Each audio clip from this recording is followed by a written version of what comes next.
राधे राधे। जय श्री शनिदेव। आशा करती हूँ आप सबको यह पता ही होगा कि शनिवार के दिन शनिदेव की पूजा की जाती है। काले तिल, उड़द की दाल, काला कपड़ा और सरसों का तेल, इन सब चीजों से मिला के हम शनिदेव की पूजा उपासना करते हैं।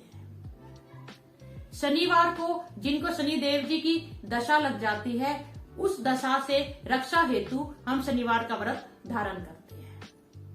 नमस्कार, मैं हूं आकांक्षा और आप सबका बहुत बहुत स्वागत करती हूं आपके अपने YouTube channel Krishna magical world में। आज की वीडियो में हम शनिदेव जी के व्रत की कथा, उसके नियम और शनि जी को प्रसन्न करने के उपायों को जानेंगे। ठीक है, पहले कर दी स्टार्ट।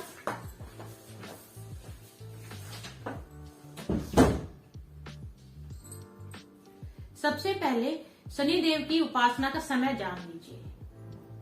अगर आप चाहते हैं कि शनिदेव जी की पूजा को आपको पूरा फल मिले, तो आपको सूर्योदय से पहले और सूर्यास्त के बाद शनिदेव जी की पूजा करनी है।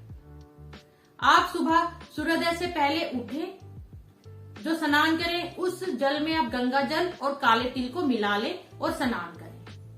और उसके बाद जो भी पीपल का वृक्ष आपके घर के आसपास हो या मंदिर में लगा हो, उसे अवश्य सींचे। आप पीपल के वृक्ष को जब सींचे तो उसमें भी गंगा जल मिलाइए, कच्चा दूध लीजिए, उसमें काले तिल मिलाइए और थोड़ी शक्कर मिला लीजिए और पीपल के वृक्ष को उससे भी सींचे, कच्चे दूध से। उससे भी शनिदेव जी अति प्रसन्न होते हैं और चंद्र जो ग्रह है वह भी मजबूत होते हैं। उसके बाद आप जो काले उड़द की दाल होती है उसको आप उस पे पीपल के वृक्ष पे चढ़ाइए और 7 परिक्रमा पूर्ण कीजिए और वहीं पे हाथ जोड़ के शनिदेव जी स्मरण करते हुए और पीपल के वृक्ष को प्रणाम करते हुए अपनी मनोकामना सुनाइए। और जो कच्चा सूत होता है या आप मोली धागा भी ले सकते हैं, उसे भी आप 7 बार पीपल के वृक्ष के तने के ऊपर लपेट दीजिए। ये तो हो गया आपका सुबह का रूटीन जो आपको बनाना है। और अगर आप बहुत व्यस्त हैं या सुबह काम पे जल्दी जाते हैं और अगर आप व्रत पूर्ण करना चाहते हैं और शनिदेव जी की पूजा का पूर्ण फल प्राप्त करना चाहते हैं, तो मन छोटा करने की जरूरत नहीं है। फिर आप सूर्यास्त के बाद 7 बजे के बाद लगा लीजिए। आप शनि मंदिर में जा सकते हैं या जो भी पीपल के वृक्ष आपके घर के आसपास हो, वहां पे आप पहले तो काले उड़द की छोटी सी ढेरी बनाइए, उसके ऊपर आप दीपक रखिए, बाती डालिए और उस पे सरसों का तेल भरिए और उसके बाद उसे प्रज्वलित कर दीजिए। और उसके जो दीपक है उसके अंदर भी आप 1.25 रुपया रख सकते हैं या उसके साथ रख सकते हैं और काले तिल आप उस पे बुलका दीजिए और 7 परिक्रमा पूरी कर लीजिए। तो इस प्रकार जो पीपल का जो वृक्ष का पूजन है वह आपको अवश्य करना है, चाहे आप सुबह करें चाहे आप शाम को करें। परंतु याद रखिएगा कि सूर्यास्त या सूर्योदय से पहले, जब सूर्यदेव जब आ जाते हैं तब आपको उसका पीपल का जो वृक्ष है उसका पूजन नहीं करना है। ये तो होगी पीपल वृक्ष के पूजन की बात। अब दूसरा मैं आपको बताना चाहूंगी, जो भी महिलाएं शनिवार के व्रत को धारण करेंगी वह कभी भी अपने सर को धोएंगी नहीं। सर को स्नान नहीं करना शनिवार के दिन आपको। और चींटियां जो हैं उनकी पूजा करने से भी शनिदेव जी अति प्रसन्न होते हैं। चींटी जितना छोटी दिखती है उतने ही बड़े चमत्कार करती है। चाहे आपका कोई भी ग्रह हो, राहु हो, केतु हो, चाहे शनि हो, अगर वह आपको तंग कर रहे हैं तो आप कुछ भी मत कीजिए। आप किसी भी वृक्ष के नीचे ऐसे देख लीजिए जहाँ पे चींटियों का झुंड जा रहा है, वहां पे आप मीठी शक्कर चढ़ा दीजिए, बूरा बुरका दीजिए या जो कढ़ाई में जो हम थोड़ा सा घी डाल के आटा के भून के पंजीरी बनाते हैं मीठी, चाहिए आप वह डाल दीजिए। परंतु आप कुछ डालिए जरूर चींटियों के निमित्त। थोड़ा गुड़ भी बुरका सकते हैं, आप कुछ भी बुरका सकते हैं। ये तो होगी चींटी की पूजा। और तीसरी बात यह है कि जो शनिदेव जी हैं वह गरीब और असहाय जो व्यक्ति होते हैं उनकी मदद करने से बहुत ही प्रसन्न होते हैं। तो आप ये पूरी कोशिश कीजिए कि जो भी निर्बल व्यक्ति है या असहाय व्यक्ति है उसकी आप शनिवार के दिन खासकर अवश्य मदद करें।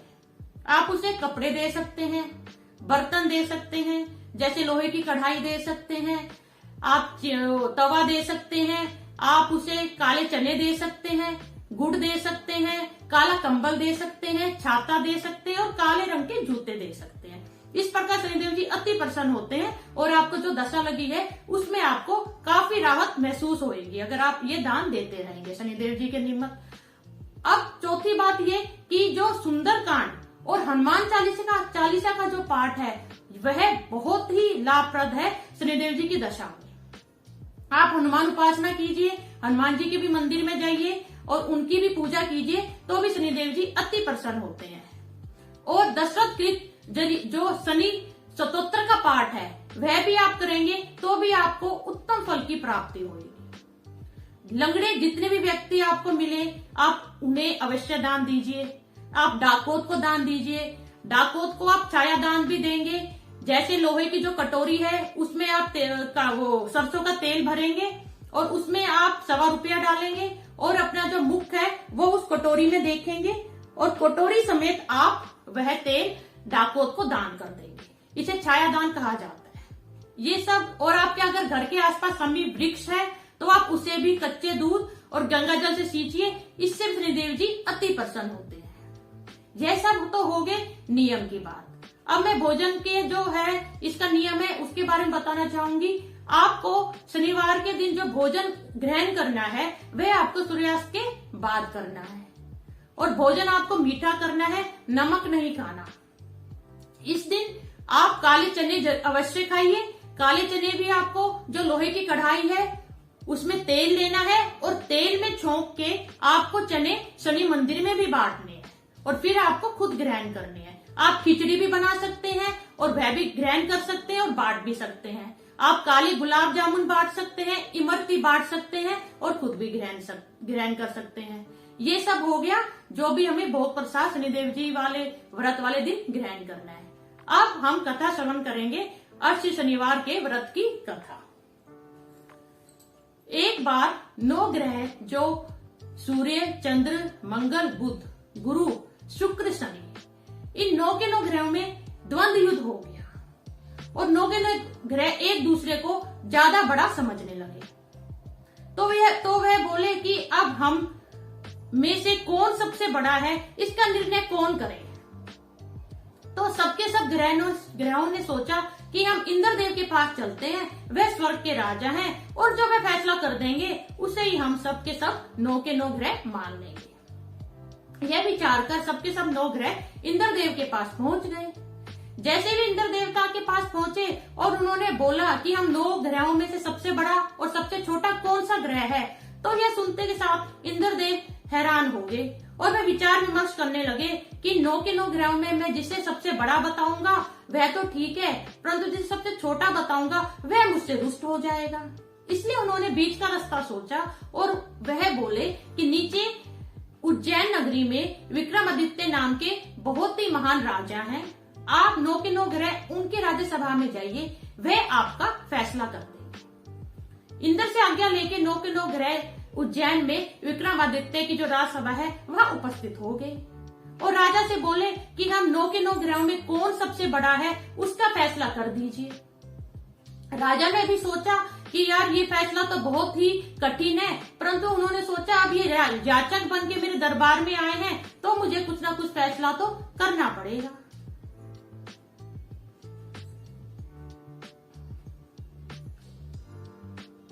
राजा ने भी सोचा कि यह फैसला बहुत कठिन है, परंतु उन्होंने सोचा कि ये सब आए हैं जब मेरे पास 9 के 9 ग्रह, तो मुझे कुछ ना कुछ फैसला तो करना ही पड़ेगा। बहुत सोच विचार कर राजा ने 9 ग्रहों के 9 आसन बना दिए और जिस ग्रह की जो धातु थी उसके अनुसार उनके आसन बिछा दिए गए। जिस प्रकार सोना, चांदी, जस्ता, सीसा, अभ्रक, जस्ता और लोहा, इस प्रकार ये जो 9 धातुएं हैं उनके उन्होंने आसन बनवा दिए, परंतु और उन्हें उनके क्रम में लगवा दिए। जैसे जो सोना है वो सबसे आगे लगवा दिया गया उसका आसन और लोहे का सबसे पीछे कर दिया गया। उसके बाद उन्होंने 9 के 9 ग्रहों को राज्यसभा में बुलाया राजा ने और बोला कि आपके जो ग्रह हैं, आपके आसन उस अनुसार ही लगे हुए हैं जिस हिसाब से आपकी धातु है। तभी और ग्रह तो प्रसन्न हो गए, परंतु जैसे ही शनिदेव ने देखा कि उनका लोहे का आसन सबसे पीछे क्रम में लगा हुआ है, वह बहुत रुष्ट हुए और वह विक्रमादित्य को बोलने लगे, विक्रमादित्य, तुमने मुझे सबसे छोटा ग्रह बता दिया, परंतु तुम्हें मेरी शक्ति का आभास नहीं है। श्री राम जी को जब मेरी दशा लगी तो उन्हें 14 वर्ष का वनवास हो गया। लंकापति रावण का मैंने पूरा कुल सर्वनाश कर डाला जब उनको मेरी दशा आई। सूर्यदेव तो एक राशि में सिर्फ 1 महीना रहते हैं, चंद्रदेव 1.25 महीना 2 दिन रहते हैं और बुध और शुक्र 1 महीना रहते हैं और गुरु बृहस्पति जी एक राशि पे 13 महीने रहते हैं, परंतु मैं एक राशि पे 2.5 साल या 7.25 साल 7.5 साल तक रहता हूँ। तो इसी से तुम मैं कितना शक्तिशाली हूँ, तुम इसी से इसका अंदाजा लगा लीजिए और तुम्हें ये भुगतना पड़ेगा क्योंकि तुमने मुझे सबसे छोटा ग्रह बताया है। तो विक्रमादित्य जो राजा है वे हाथ जोड़ के बोले, अगर जी मेरे भाग्य में जो लिखा होगा मैं उसे भुगत लूंगा। और सबके सब जो ग्रह है वह तो बहुत प्रसन्नता पूर्वक उस राज्यसभा से वापिस चले गए, परंतु शनिदेव जी बहुत ही बुरे हृदय से और बहुत ही क्रोधित अवस्था में उस सभा से वापिस हुए। उसके बाद थोड़े दिनों बाद जब राजा को 7.5 की दशा आई तो शनिदेव जी एक घोड़े के सौदागर का रूप लेके उज्जैन नगरी में आ पहुंचे और वह अपने साथ बहुत सुंदर सुंदर घोड़े लाए थे जो बहुत अच्छी अच्छी नस्ल के घोड़े थे। जैसे ही राजा को पता चला कि कोई अश्वराज आया हुआ है और सौदागर के पास उसने उस अश्वराज को, जो उनके राज्य का अश्वराज था, उन्हें भेजा। अश्वराज ने देखा कि सौदागर के पास बहुत ही अच्छी अच्छी नस्ल के बहुत ही सुंदर सुंदर घोड़े हैं, तो एक सुंदर सा घोड़ा लाके अश्वराज ने राजा को दिखा दिया। जैसे ही राजा ने उस घोड़े को देखा, राजा उस घोड़े पे बैठ के और राजा ने उसकी लगाम जैसे ही थामी, वह घोड़ा राजा को बहुत तेज दौड़ा ले गया और बहुत ही दूर एक जंगल में जाके राजा को वहीं पे छोड़ के अंतर ध्यान हो गया। जैसे घोड़ा अंतर ध्यान हुआ, राजा भरे जंगल में बिल्कुल अकेला हो गया और वह समझ ना पाया कि इस भरे जंगल में मैं अब भूख और प्यास को कैसे शांत करूंगा। थोड़ी देर बाद जब वह राजा भटक रहा था तो इतने में एक ग्वाले ने उसे देख लिया और ग्वाले ने उस राजा को एक सरोवर दिखा दिया जिससे राजा ने अपने प्यास को शांत किया। राजा के पास कुछ भी नहीं था, उनके हाथ में एक अंगूठी थी, वह उन्होंने उस ग्वाल को दे दी। इतने में जो वो ग्वाल था उसने राजा को शहर का रास्ता दिखा दिया और राजा चलते चलते जंगल के रास्ते से और एक शहर में चला गया। शहर में जाके एक साहूकार की दुकान पे वह जाके बैठ गया।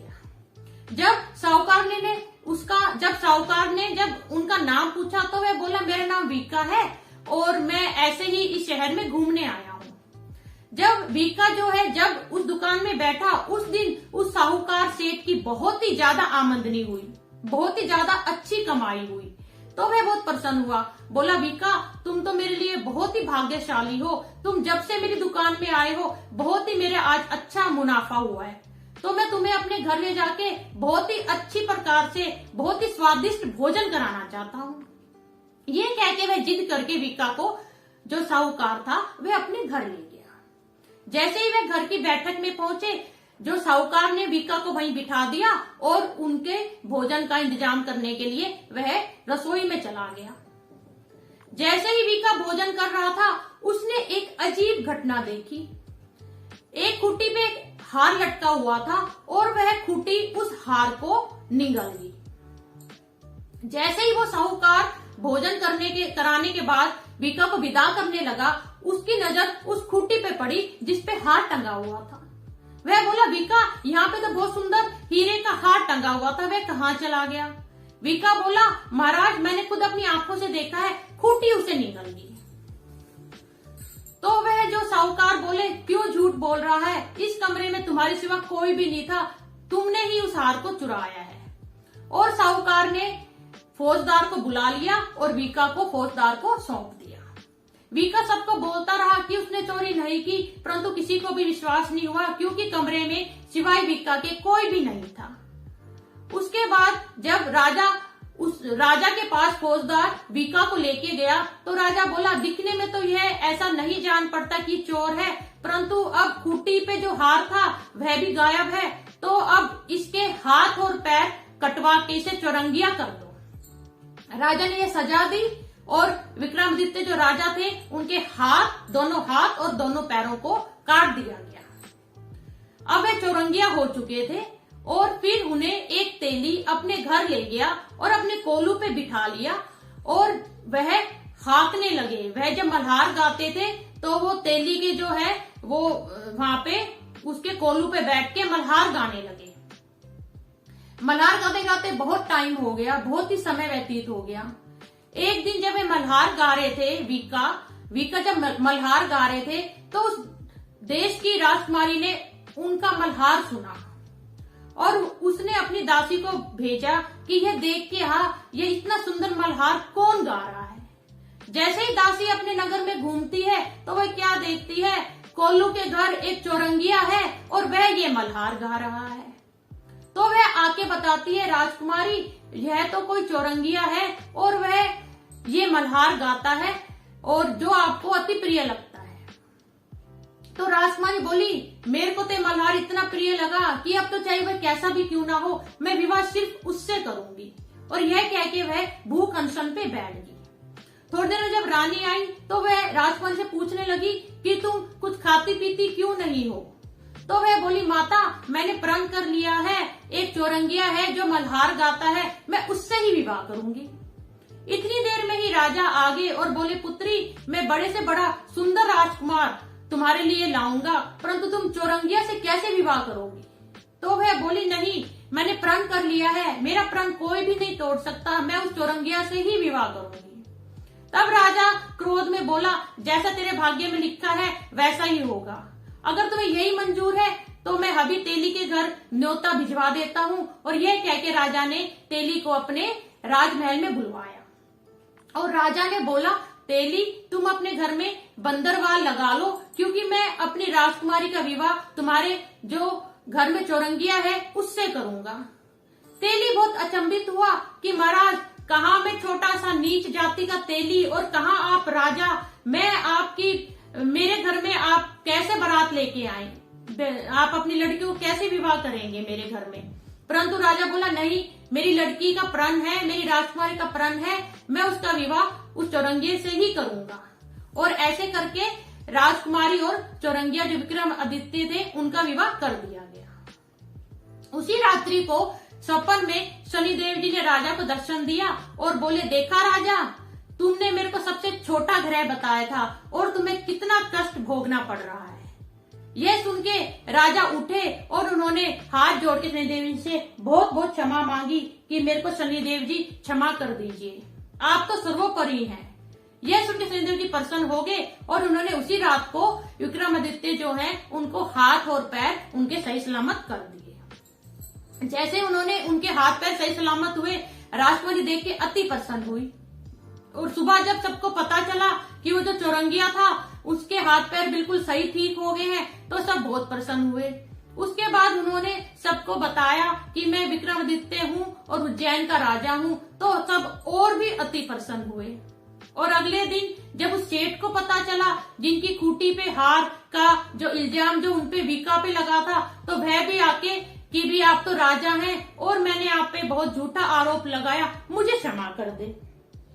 तो विक्रमादित्य राजा बोले, इसमें तुम्हारा कोई भी कसूर नहीं है साहूकार, मेरे पे शनिदेव जी का प्रकोप था, इसी कारण मेरे पे झूठा आरोप लगा। तो वह साहूकार बोला, अब जी राजा हो आप, इसलिए मेरे से गलती हुई है तो मैं अब दोबारा अपनी गलती का प्रायश्चित करना चाहता हूँ। महाराज अब आप दोबारा मेरे घर चलिए और भोजन कीजिए।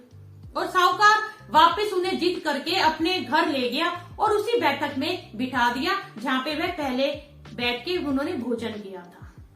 जैसे ही राजा भोजन कर रहे थे उन्होंने फिर एक अजीब घटना देखी। जो वह खूंटी थी, जो हार निगल गई थी, वह हार अपने आप उगल रही है। यह देख के सब बहुत चकित हुए कि इस खूंटी पे हार अपने आप दोबारा आ गया। तो राजा बोले, यह सब चमत्कार शनिदेव जी का है। शनिदेव जी अगर दशा लगाते हैं तो अगर उनसे क्षमा याचना कर ली जाए तो वे जल्दी ही प्रसन्न भी हो जाते हैं। उसके बाद साहूकार बहुत प्रसन्न हुआ और उसने अपनी भी जो श्री कंवरी नाम की जो कन्या थी उसका विवाह भी विक्रमादित्य से कर दिया। और उन दोनों पत्नियों के साथ राजा मनभावनी जो राजा की जो पुत्री थी, राजकुमारी थी, और श्री कंवरी जो साहूकार की जो पुत्री थी, उन दोनों के साथ उज्जैन नगरी में पहुंचे और पूरी उज्जैन नगरी फूलों से और दीपमाला से सजाई गई। और राजा ने पूरे राज्य में मुनादी करा दी कि शनिदेव जी 9 ग्रहों में सबसे सर्वोपरि ग्रह हैं। और उसके बाद वह प्रसन्नता के साथ अपने दोनों पत्नियों के साथ रहने लगे। जो भी इस कथा को सुन रहा है या देख रहा है, शनिदेव जी उन सबके कष्टों को दूर करें और हम सबकी मनोकामना को पूर्ण करें। जय श्री शनिदेव। अब शनिवार के व्रत के उद्यापन की बात कर लेते हैं। जितने भी व्रत आपने माने हो, जितने भी शनिदेव जी के 7, 11, 21 जितने भी माने हो, जो उसका आखिरी शनिवार है उस दिन आप शनि मंदिर में जाइए सूर्यास्त के बाद, और आप पूड़ी बना के लेके जाइए, काले चने बना के लेके जाइए, जलेबी लेके जाइए, इमरती लेके जाइए, चाहिए आप कोई भी मिष्ठान लेके जा सकते हैं, खीर का प्रसाद लेके जाइए, गुलाब जामुन लेके जाइए, और वह शनिदेव जी की मूर्ति के आगे आप रखिए, उनको भोग लगाइए, और पूरी जो वहां पे जितने भी गरीब और असहाय व्यक्ति वहां बैठे हुए हैं उन सब में जरूर जरूर बांटिए। यह आपका उद्यापन हो जाएगा। और यह भी आपको बताना चाहूंगी कि अगर आप इस दिन हवन कर लें जब आपका आखिरी शनिवार हो तो अति उत्तम होता है। और समी की संविधा से कर लें, समी पत्थर की समी की जो लकड़ी की संविधा से कर लें तो अति उत्तम है। और यह भी बताना चाहूंगी कि आपको शनिवार के व्रत अगर धारण करने हैं तो शनिदेव जी की मूर्ति जो है वह आपको घर नहीं लेके आनी है। आपको बस उनको जो कथा करनी है वह आप कहीं पे भी बैठ के अपने मंदिर में कर सकते हैं। आपको शनि जी के अगर दर्शन करने हैं तो आप शनिदेव मंदिर में ही जाइए, चाहिए आप शाम को जाइए, चाहिए आप सूर्योदय से पहले जाइए। आशा करती हूँ आपको ये शनिदेव जी का जो कथा है वह बहुत अच्छी लगी होगी। अगर मेरे चैनल को सब्सक्राइब नहीं किया तो प्लीज करिएगा और कथा को ज्यादा से ज्यादा शेयर करिएगा। अब मैं जाने की आज्ञा चाहती हूँ। जय श्री शनिदेव जी, धन्यवाद।